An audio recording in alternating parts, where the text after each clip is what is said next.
ಎಲ್ಲ ರೈತ ಬಾಂಧವರಿಗೆ ನಮಸ್ಕಾರ. ನಾವಿವತ್ತು ಬೆಳಗಾವಿ ಜಿಲ್ಲಾ ರಾಯಬಾಗ್ ತಾಲೂಕಿನ ಕೋಳಿಗುಡ್ ಗ್ರಾಮಕ್ಕೆ ಬಂದೆವು. ಬಂದ ಕಾರಣ ಇಷ್ಟ, ನಾವೇನೈತಿ ನ್ಯೂಟ್ರಾಜೆಲ್ ಅನ್ನೋ ಒಂದು ನಮ್ಮ C6 ಎನರ್ಜಿ ಕಂಪ್ನಿ ವತಿಯಿಂದ ನ್ಯೂಟ್ರಾಜೆಲ್ ಅನ್ನೋ ಒಂದು ಪ್ರಾಡಕ್ಟ್ ಹೊಸದು ಇಂಟ್ರೊಡ್ಯೂಸ್ ಮಾಡಿಸಿದ್ರು ಹೋದ ವರ್ಷ. ಅದನ್ನೇನೈತಿ ಈ ವರ್ಷ ನಾವು ಎದಕ್ಕೆ ಟ್ರಯಲ್ ಮಾಡಿದ್ದೇವಪ್ಪ ಅಂದ್ರೆ ಗೋಧಿ ಮತ್ತು ಸದಕಕ್ಕೆ ಶುಗರ್ ಕ್ಯಾನಿಗೆ ಮಾಡ್ತೇವೆ, ಕಬ್ಬಿಗೆ ಮಾಡ್ತೇವೆ. ಅದ ಪ್ರಕಾರ ಗೋಧಿಗೆ ಮತ್ತು ಸದಕಕ್ಕೆ ಟ್ರೈ ಮಾಡ್ಬೇಕಂತೇಳಿ ಬಂದಿದ್ದೇವೆ ಇಲ್ಲಿ.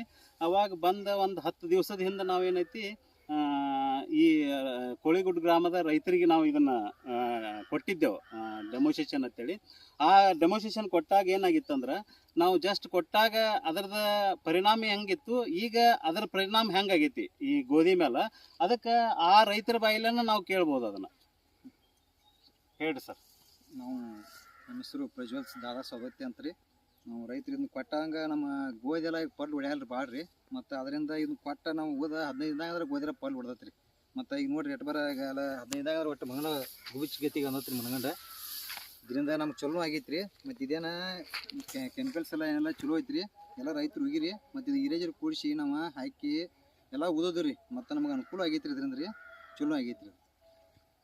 ಒಂದ್ ಚೀಲ ಇರೋದಾಗ ಒಂದ್ ಚೀಲ ಇರೋದಾಗ ತಗೊಂಡ್ರಿ, ಎಲ್ಲಾ ಕಲಿಸಿದ್ವಿ, ಎಲ್ಲ ತಿಕ್ಕಿದ್ರಿ ಇರೇಜರ್ ಕೂಡಿ ತಿಕ್ಕಿ ಅದನ್ನ ಒಟ್ಟ ಹಸಿ ಹಾಕತ್ರಿ. ಅದ ಹಸಿ ಆಗ್ಬೇಕಂತ ಒಂದಿಟ್ಟು ಇದನ್ನ ಹಂಗ ಉದ್ರ ನಡೀತ್ರಿ, ಹಂಗ ಬಿಟ್ರು ನಡೀತದ. ಅಳಕಾಲ ಏನು ಇಲ್ರಿ, ಅದು ಇರೋದಾಗ ಚಲೋ ಆಕತ್ರಿ. ನೀರ್ ಹೊಡೆಯಂಗಿಲ್ರಿ. ಮತ್ತೆ ಇದೆಲ್ಲ ಪ್ರಮಾಣ ಎಲ್ಲ ಹತ್ತತ್ರಿ. ಅದ್ರಿಂದ ಚಲೋ ಆಗೈತ್ರಿ. ಆಯ್ತ ಹೆಂಗ ಚೆಲ್ಲಿದ್ರು ಅಥವಾ ಏನ್ ಇಟ್ಕೋತ ಹೋದ್ರು? ಗೊಜ್ಕೋತ ಹೋದ ಎಷ್ಟು ದಿವಸಕ್ಕೆ ನಿಮಗೆ ಇದು ಈ ರೀತಿ ಪಂಗ್ಲ್ ಹೊಡೆದಿದ್ ಕಾಣ? ನಮ್ಗೆ ಒಟ್ಟ ಗೊಜ್ಕೋತ ಹೋಗಿ ಒಂದ್ ನೀರ್ ಹಚ್ಚಿದ್ರಿ. ಮುಂದಿನ ನೀರಿಗೆ ಅಂದ್ರೆ ಒಟ್ಟ ಅಂದ್ರ ಅದ ಪರ್ಕನ್ಸಿ ಐತಿ. ನಮ್ಗೆ ಒಟ್ಟ ಪಲ್ಲು ಹೊಡೆದೈತ್ರಿ. ಪಲ್ಲು ಹೊಡೆದೈತಿ. 15 ಪಲ್ಲು ಹೊಡೆದ ಗೊತ್ತಾತ್ರ ಪೂರ್ತಿ. ನಾವು ಉಗಿತ ಮೊದಲ ಕೆಳಗಿತ್ರಿ. ನಾವು ಉಗೋದ ಒಟ್ಟ 15 ಅಂದ್ರೆ ಒಟ್ಟ ಈಗ ನಿಮಗೆ ಅಡ್ಡಾಡೋ ಮಂದಿ ಹೆಂಗ ಅನುಭವ ಆಗತೈತಿ? ಇದ್ರ ಮೇಲೆ ಒಂದು ಟ್ರಿಕ್ ಆಗಿತ್ರಿ. ಕಾಲ್ ಇಡಾಕ ಜಾಗ ಇಲ್ಲಾರ್ದಂಗ ಹೊಡ್ಕೊಂಡೈತಿ. ಇದನ್ನ ನಿಮಗೆ ಅನುಭವ ಆಗಿದ್ದು ಇದ ಫಸ್ಟ್ ಟೈಮ್ ಗೋಧಿಗೆ ಹೊಡೆದಿದ್ದು? ಇದ ಫಸ್ಟ್ ಟೈಮ್ ರೀ ನಮ್ದು. ಇದಕ್ಕೆ ಇಟ್ಟು ಗೋಧಿ ಇಟ್ಟು ಹೊಡ್ಯಾಂಗಿಲ್ರಿ ವಿಶೇಷ ಇದ. ಮತ್ತೆ ಇದು ಹೊಡೆದೈತನ ಐತೆ ನಮ್ಗೆ ಅದ ಹಿಜಾಬ್ ಆಗೈತೆ. ಆ ಸಂಬಂಧ ರೀ ಇದನ್ನ ಹಿಂಗ್ ಹೊಡ್ಲಿಕ್ಕೆ ಕಾರಣ ಏನ್ರಿ ಸರ್? ಇದು ಆಕ್ಚುಲಿ ಯೂರಿಯಾ ಅಂದ್ರೆ ಎಲ್ಲಾರು ನಾರ್ಮಲ್ ಹೋಗಿತಾರ್ರಿ. ಬಟ್ ಅದ್ರ ಜೊತೆ ನಾವು ನ್ಯೂಟ್ರಾಜೆಲ್ ಕೂಡ್ಸೋದ್ರಿಂದ ಏನ್ ಪ್ರಯೋಜನ ಏನ್ರಿ, ಅದರ ಲಾಭ ಏನ್ರಿ? Very good. ಇದನ್ನ ಒಳ್ಳೆ ಕ್ವಶನ್ ಕೇಳಿದ್ರ ತಾವು. ನ್ಯೂಟ್ರಾಜೆಲ್ ಏನೈತಪ್ಪ ಅಂದ್ರೆ ಇದು 100% ಆರ್ಗ್ಯಾನಿಕ್, ಇದು ಬಯೋಲಾಜಿಕಲ್ ಪ್ರಾಡಕ್ಟ್.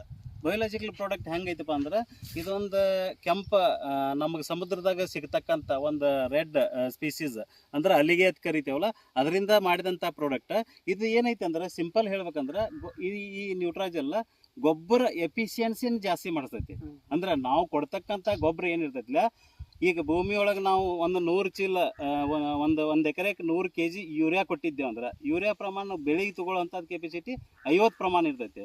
ಅದನ್ನ ಒಂದು 15ರಿಂದ 20% ಜಾಸ್ತಿ ಮಾಡಿಸ್ಕೋತೈತಿ. ಅದೇ ರೀತಿ DAP ಆಗಲಿ, ಅದೇ ರೀತಿ ಪೊಟ್ಯಾಶ್ ಆಗ್ಲಿನು ಅದೇ ರೀತಿ ಕೆಲಸ ಮಾಡಿಸಿರ್ತೈತಿ. ಇದು ಹೆಂಗೈತೆ ಅಂದ್ರೆ, ನೀವು ಭೂಮಿಗೆ ಹಾಕಿದ ಕೂಡ್ಲೇನ ಏನು ಬ್ಲೀಚ್ ಆಗಿರ್ತೈತಿ ಅಂದ್ರೆ ಯೂರಿಯಾ ಕರಗ್ಲಾರ್ದಾಗ ಏನು ಉಳಿದಿರ್ತೈತಿಲ್ಲ, ಅದನ್ನು ಕರಗಿಸುವಂತ ಕೆಪಾಸಿಟಿ ಮಾಡಿಸ್ತೈತಿ. ಮತ್ತು ಭೂಮಿಯನ್ನ ಹಾಳು ಮಾಡಿಕೊಡಂಗಿಲ್ಲ. ಭೂಮಿಯನ್ನ ಏನು ನಮಗೆ ಈಗ ಭೂಮಿಯೊಳಗೆ ಏನು ಗೊಬ್ಬರ ಬಿದ್ದಿರ್ತೈತಿ, ಈಗ ಒಂದು ಅಗಳ ಏನು ಬಿದ್ದಿರ್ತೈತಿಲ್ಲ, ಇದು ಒಂದು 4 ಇಂಚ್ ಸ್ಕ್ವೇರ್ನ್ಯಾಗ ಏನು ಕರಗಿರ್ತೈತಿಲ್ಲ, ಆ ಭೂಮಿಯನ್ನ pH ಆಗಲಿ ಅಥವಾ ಕ್ಲೋರೈಡ್ ಅದನ್ನ ಏನೈತಿ ಹೆಚ್ಚಿಗೆ ಮಾಡಿಸ್ಕೊಡಂಗಿಲ್ಲ. ಯಾಸ್ ಇಟ್ ಈಸ್ ಏನು ಇರ್ತೈತಿಲ್ಲ ಅದೇ ರೀತಿ ಪ್ರಮಾಣನಾಗ ಉಳಿಸಿರ್ತೈತಿ. ಮತ್ತು ಭೂಮಿಯನ್ನ ಸೆಟ್ರೈಟ್ ಆಗಿ ಕನ್ವರ್ಟ್ ಆಗಿರ್ತೈತಿ. ಭೂಮಿಯನ್ನ ಹಾಳು ಮಾಡಿಕೊಡಂಗಿಲ್ಲ.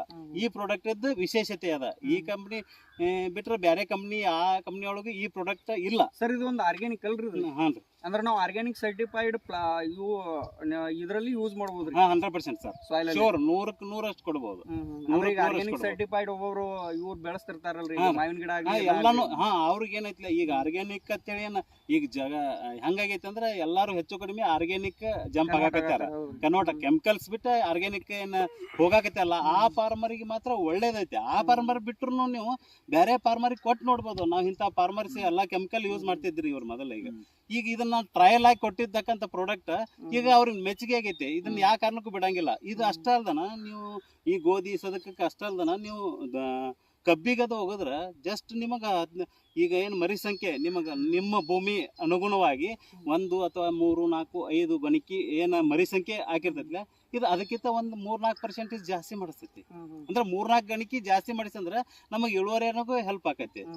ಇದು ಕಬ್ಬಿಗೆ ಏನು ಬರ್ತೈತಿ, ಗೋಧಿಗೆ ಬರ್ತೈತಿ, ಸದಕಕ್ಕೂ ಬರ್ತೈತಿ, ಎಲ್ಲಕ್ಕೂ ಬರ್ತೈತಿ. ಇನ್ನೊಂದ್ರಿ ಸರ್, ಈಗ ಒಬ್ಬೊಬ್ರು ಗೊಬ್ಬರ ಹೋಗಿತ್ತಾರ್ರಿ, ಅದ್ರಾಗ ಇದು ಬರ್ತೈತ್ರಿ. ಒಯ್ಯಲ್ಲ ಅವ್ರ ಹೆಂಗ್ರಿ ಇದು ನಾವು ಹಿಂಗ್ ಡ್ರಿಂಚಿಂಗ್ ಮಾಡ್ಬೋದ್ರಿ, ಏನ್ ಹಂಗ ಬಿಡ್ಬೋದ್ರು? ಈಗ ಬೆಸ್ಟ್ ಕ್ವಶನ್ ಕೇಳಿದ್ರಿ. ಈಗೇನ್ ಸಿಂಪಲ್ ಇಲ್ಲ. ಈಗ ನೀರ್ ಬಿಡ್ತಿರ್ತೀರಿ ನೀವು, ನೀರ್ ಬಿಡೋ ಟೈಮ್ದಾಗ ನೀವು ಒಂದ್ 5 kg ಯೂರಿಯಾ ಆಗ್ಲಿ ಅಥವಾ ಕರಗೋ ನೀರಾಗ 50 ಕಿಲೋ ಬೇಕೈತಿ ಏನಿಲ್ಲ, 2 kg ಮಿಕ್ಸ್ ಮಾಡೋದು ಒಂದ್ ಬಕೆಟ್. ನೀರಂತೂ ಆಗಂಗಿಲ್ಲ, ಜಲ್ಲಿ ರೂಪನಾಗ ಇರ್ತೈತಿ.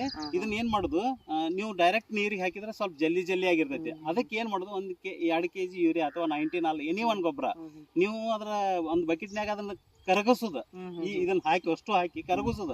ಕರಗಿಸಿ ಏನ್ ನೀರ್ ಬಿಡ್ತಿರ್ತಿಲ್ಲ ಆ ಟೈಮ್ದಾಗ ನೀವು ಸಲೈನ್ ಟ್ಯೂಬ್ ಏನ್ ಇದು ಪೈಪ್ ಇರ್ತೈತಿ, ಅದನ್ನ ನೀರಿನ ಜೊತೆನೂ ಕೊಡ್ಬೋದು, ಏನ್ ಪ್ರಶ್ನೆ ಇಲ್ಲ. ಈಗ ನಾವು ಯೂರಿಯಾ ಹಾಕಿದ್ವಿ, ಯೂರಿಯಾ ಬಿಟ್ಟು ಹಂಗನು ಕರಗಿಸಿ ಕೊಡ್ಬೋದನ್ರಿ? ಅದನ್ನ ಕೇಳಾಕತ್ತನ, ಬ್ಯಾರೆ ಗೊಬ್ಬರ ಜೋಡಿನೂ ಕರಗ್ತೈತಿ. ಅಲ್ಲಲ್ರಿ, ನಾವು ಈ ಕೆಮಿಕಲ್ ಬಿಟ್ಟು ಹೇಳತ್ತನ್ರಿ, ಇದೊಂದ ಯೂಸ್ ಮಾಡೋದು ಹೆಂಗಂತ್ರಿ? ಅದನ್ನ ಒಂದೇ ಯೂಸ್ ಮಾಡಕ್ ಬರಂಗಿಲ್ಲ. ಅಟ್ಲೀಸ್ಟ್ 1 kg 2 kg ಅದನ್ನ ಡೈಲ್ಯೂಷನ್ ಮಾಡ್ಕೊಳ್ಬೇಕಂದ್ರ ಅದ್ ಬೇಕಾಗಿಲ್ಲ, ಸಲುವಾಗಿ ಸಪರೇಟ್ ಸ್ವಲ್ಪ ಕೂಡಿಸ್ಬೇಕು. ಈಗ ಜೆಲ್ ನೀವು ಡೈರೆಕ್ಟ್ ನೀರಿಗೆ ಹಾಕಿದ್ರ ಅಂದ್ರೆ ಜಲ್ಲಿ ಉಳಿದೈತೆ, ಕಣ ಆಗಿ ಉಳಿತೈತೆ, ಅದು ಪೂರ್ತಿ ಡೈಲ್ಯೂಷನ್ ಕರಗುದಿಲ್ಲ. ಆ ಉದ್ದೇಶ ಅಂದ್ರೆ ಅದನ್ನ ನಾವು ಡ್ರಿಪ್ ದವ್ರು ಬಿಡುದಾದ್ರ ಒಂದ್ 4 kg ಯೂರಿಯಾ ತಗೊಂಡ್ ಅದಕ್ಕೆ ಕಲಿಸಿ 200 ಲೀಟರ್ ಬ್ಯಾರಲ್ ಹಾಕಿ ಅವ್ರು ಡ್ರಿಪ್ ದಾಗ ಕೊಡ್ಬೋದು. 100% ಶೋರ್ ಮಾಡಿದ್ರೆ ಬಾಳ್ ಬೆಸ್ಟ್ ರಿಸಲ್ಟ್. ಇದನ್ನು ಮಾಡಬಹುದು, ಒಳ್ಳೆ ಪ್ರಾಡಕ್ಟ್. ಇದನ್ನ ನಿಮಗ ಇದನ್ನ ಉಪಯೋಗಿಸೋದಕ್ಕಾಗಿ ಧನ್ಯವಾದಗಳು, ಕಂಪನಿ ವತಿಯಿಂದ ಧನ್ಯವಾದಗಳು.